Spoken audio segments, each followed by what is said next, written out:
کا واقعہ ہے اس خاتون کا، 40-45 سال کی یہ خاتون بڑے ہی اطمینان سے بیٹھی ہوئی، میرے حال احوال پوچھنے پہ کہتی میں ٹھیک، آپ سنائیں؟ تو میں نے کہا اگر ٹھیک ہو تو ادھر کیوں آئی ہو، اور ہم دونوں ہنسنے لگے۔ کی مسکراہٹ دیکھ کے میں دل ہی دل میں دعا کرنے لگی کہ خدا را اس کی تشخیص ایسی نہ ہو کہ اس کی مسکراہٹ تھم جائے۔ اس کے مطابق وہ چھاتی پہ ایک دانے کی وجہ سے آئی تھی۔ یہ سن کے میں نے سکھ کا سانس لیا اور میں اس کو آبزرویشن کیوبیکل میں لے گئی۔ میں نے سوچا دانہ ہوگا، ایک چھوٹا سا چیرا لگاؤں گی اور وہ بہتر ہو جائے گی۔ ہم دونوں ساتھ ہی ساتھ باتیں بھی کر رہے تھے، اس کو معائنے کا بتایا۔ اس نے جو ہی کپڑا ہٹایا ایک سرد سنسناہٹ میری ریڑھ کی ہڈی سے لے کے میرے دماغ تک پہنچ گئی۔ میں نے فوری طور پہ اپنے کانوں پہ ہاتھ رکھ لیا کہ کہیں میرے کانوں پہ کھڑے رونگٹے اس کو نظر نہ آ جائے۔ میرے کانوں پہ جیسے سیٹی بج رہی تھی، اس کی ہلکی ہلکی آواز آ رہی تھی کہ ڈاکٹر صاحب یہ تو 1 سال سے ہے، پہلے چھوٹا سا دانہ تھا، اب اس کی شاخیں بن گئی ہیں، میری تو چھاتی جیسے بہت بدنما ہو گئی ہے۔ میں نے خود کو سنبھالا اور اس سے پوچھا کہ پہلے کسی ڈاکٹر کو دکھایا ہے؟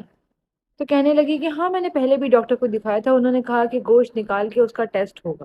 پھر کہنے لگی ڈاکٹر صاحب اب تو میری کمر میں بھی اس قدر درد ہونے لگا ہے کہ میں بیٹھ نہیں پاتی۔ مجھے افسوس ہوا اس ڈاکٹر پہ جس نے معاملات کی نزاکت نہ بتائی، مجھے افسوس ہوا اس مسکراہٹ پہ جسے پتہ بھی نہیں ہے کہ اس کے ساتھ کیا ہو گیا، افسوس ہوا اس وقت پہ جو کہ بہت گزر چکا ہے، مجھے افسوس ہوا خود پر اور ہر ایک میرے جیسے انسان پر جس کو چھاتی کے کینسر کے بارے میں پتہ ہے اور اس نے آگے اویئرنیس نہیں پھیلائی۔ میں نے دیکھا ہے اویئرنیس ہوتے ہوئے اسکول میں، کالجز میں، آفیسز میں، مگر یہ طبقہ تو کہیں بھی انکلوڈ نہیں۔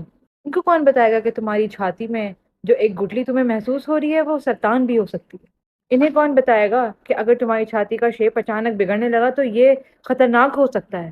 انہیں کون بتائے گا کہ اگر تمہاری چھاتی سے خون یا کسی قسم کا بھی مواد رسنے لگا ہے تو یہ خطرناک ہو سکتا ہے؟